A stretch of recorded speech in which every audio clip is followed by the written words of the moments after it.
지난 시간에 우리는 사울이 그일라에 다윗이 있다는 소식을 듣고 그리로 가서 다윗을 잡으려고 했던 장면까지를 다뤘습니다.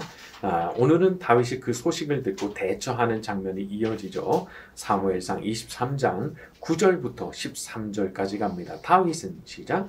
다윗은 사울이 자기를 해하려는 음모를 알고 제사장 아비아들에게 이르되 에봇을 이리로 가져오라 하고 다윗이 이르되 이스라엘의 하나님 여호와여 사울이 나 때문에 이 성읍을 멸하려고 그일라로 내려오기를 꾀한다함을 주의 종이 분명히 들었나이다. 그일라 사람들이 나를 그의 손에 넘기겠나이까? 주의 종이 들은 대로 사울이 내려오겠나이까? 이스라엘의 하나님 여호와여 원하건대 주의 종에게 일러 주옵소서 하니 여호와께서 이르시되 그가 내려오리라 하신지라.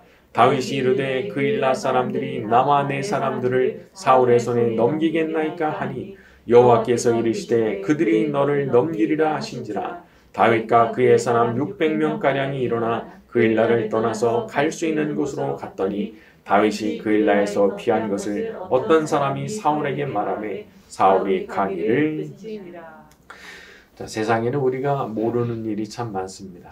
그렇게 많은 경험을 가진 다윗, 세상 산전수전을 다 겪은 그런 사람도 판단이 안 설 때가 있는 거죠.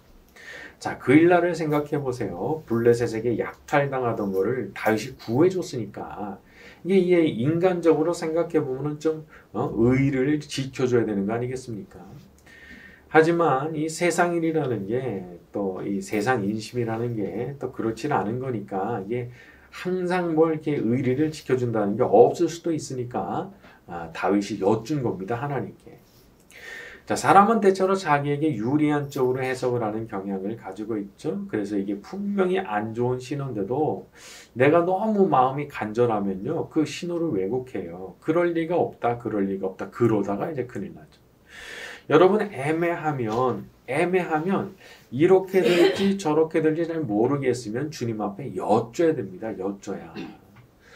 자, 설령 똑똑한 음성으로 당장의 답을 듣지는 못한다고 해도 그 기도가 어디 가는 건 아니거든요. 주님께서 그 몸부림치는 걸 다 보시거든요. 그래서 결국에는 그 기도가 참게 쌓이게 하시고 그 기도들의 그 많은 기도들의 응답으로 그 일이 선하게 풀리는 것을 보게 되는 겁니다. 자, 그런데 너무 위급한 상황이 되다 보니까 하나님께서 다윗에게 답을 바로 주시죠. 그일라 사람들이 너를 배반하고 사울에게 너를 넘겨줄 것이다. 야, 이거 얼마나 화가 나겠어요. 이 배은망덕한 것도 분수가 있는 거 아니겠어요?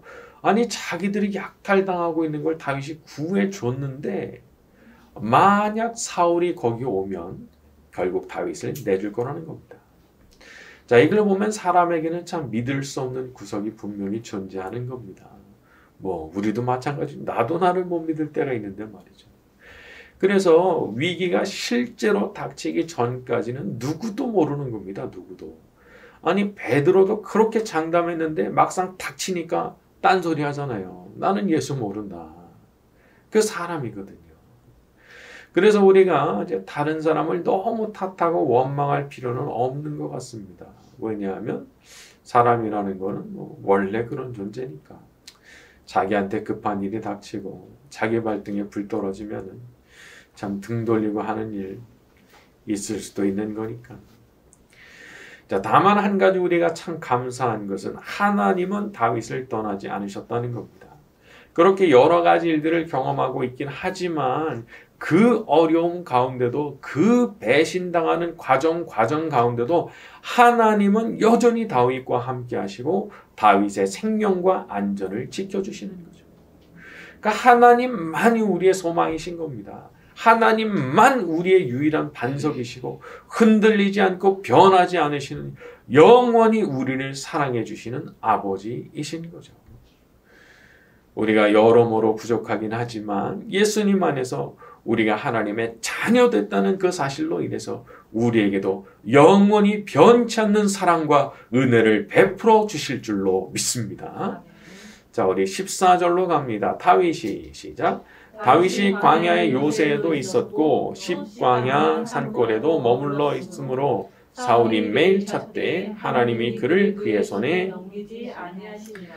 자, 흥미로운 표현이 나오는데 사울이 매일 찾되 하나님이 그를 그의 손에 넘기지 않으셨다는 겁니다. 사람이 매일 합니다. 어떻게 해서든지 자기의 뜻, 자기의 계획을 이루려고 포기를 하지 않고 매일 그걸 해요. 그런데 하나님께서 그걸 절대 들어주시질 않습니다. 안 되게 하시는 거예요. 안 되게. 과거 에스더 시대의 하만도 생각해 보면은 모르드게 죽이고 유다인들 그냥 다 죽여버리려고 그렇게 애를 쓴 거잖아요. 왕한테 막 자기 재산 갖다 바치면서 그렇게 애를 쓴 겁니다. 그런데 결국 어떻게 됐습니까? 자기가 죽은 거죠. 자기가. 하나님께서는 당신께서 사랑하시고 기뻐하시는 사람들을 보호해 주시는 분이십니다. 저도 과거를 돌이켜보면은 정말 아찔했던 순간들이 있어요. 그냥 여기서 인생이 다 끝나는 거 아닌가 그런 생각이 들 정도의 상황들. 그런데 그때 하나님께서 잘 건져주시더라고요. 보호해 주시더라고요. 그것도 아주 이상하게 아주 희한한 방법으로 저를 구해주시는데 이게 지나고 나서 보니까 기적이라 확률적으로는 될 수가 없는 것이 되게 하셔서 저를 그 상황에서 이게 구해주셨는데 그거 너무 놀라운 거예요.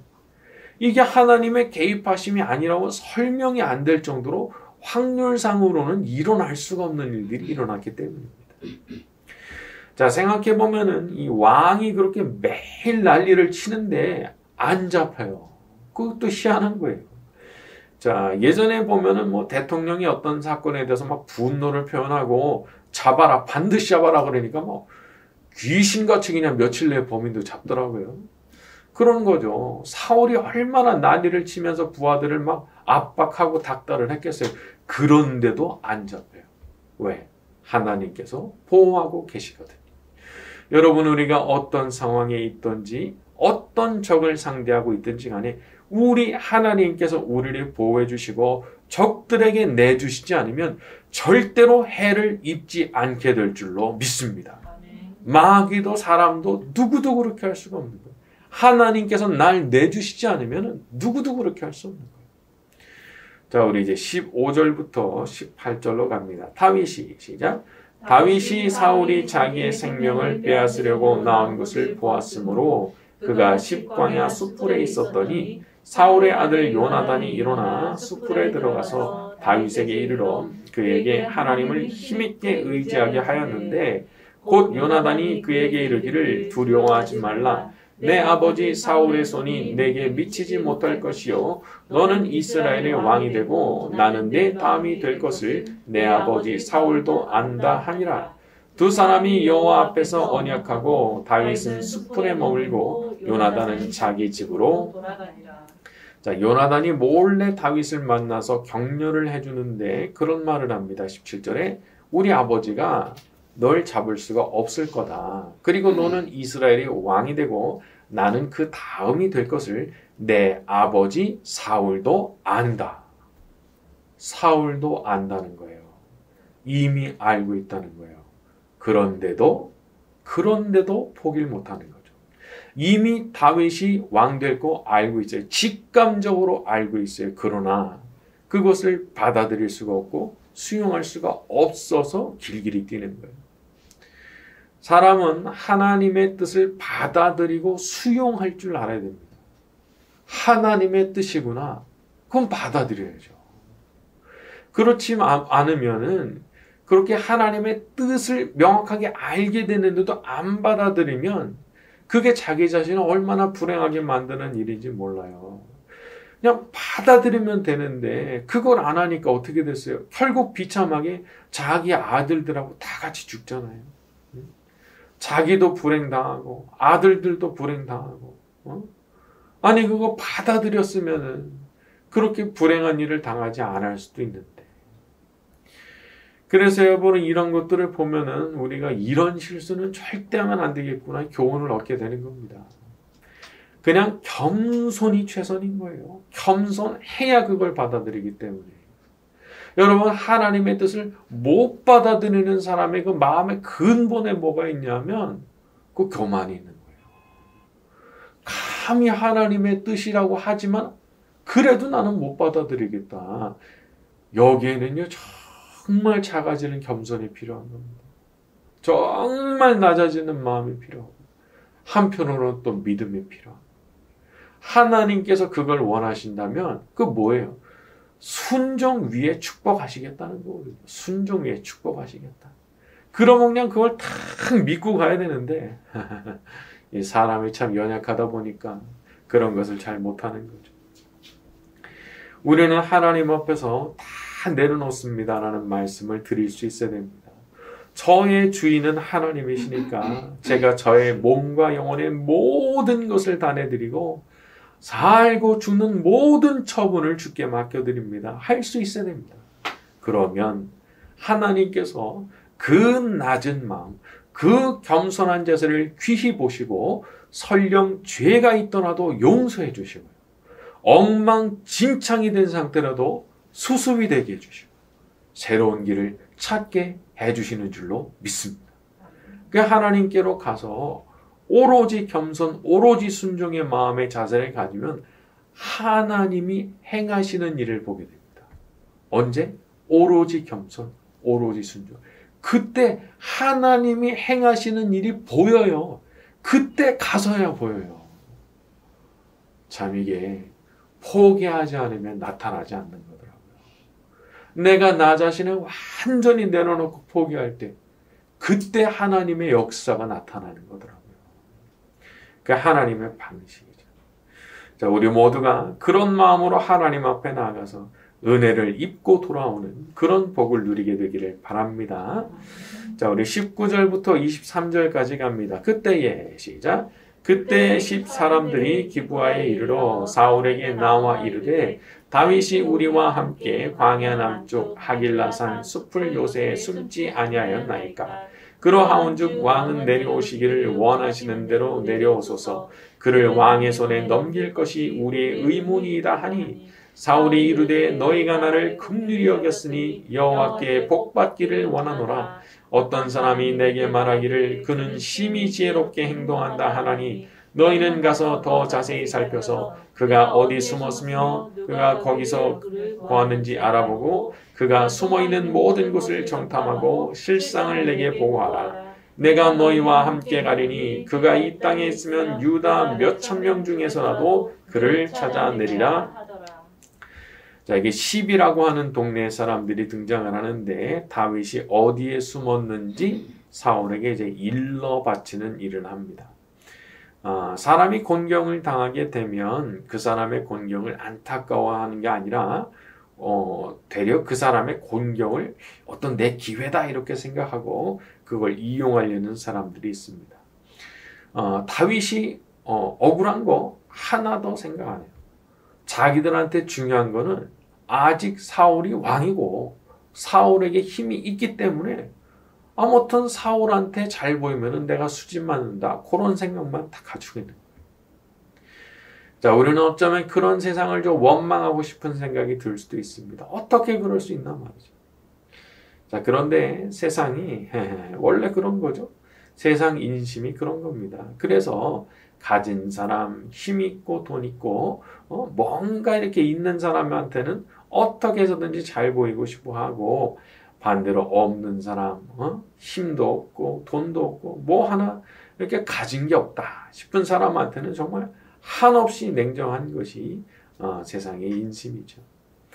여러분, 이런 세상 인심을 탓해봐야 아무것도 달라지는 거 없습니다.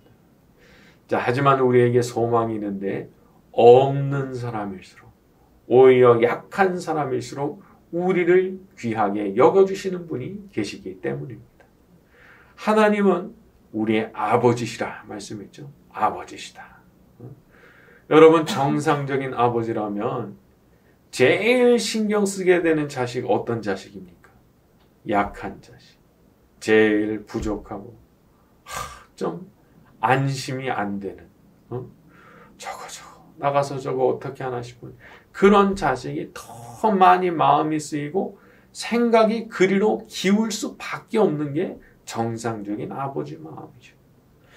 마찬가지입니다. 우리 하나님 아버지께서는 우리가 약할수록 우리가 더 어렵고 더 힘들수록 우리에 대해서 마음이 쓰이시는 거예요. 마음이. 그거 제대로 살고 있나? 그거 어떻게 어려운 일 없나? 마음이 더 신경이 쓰이시는.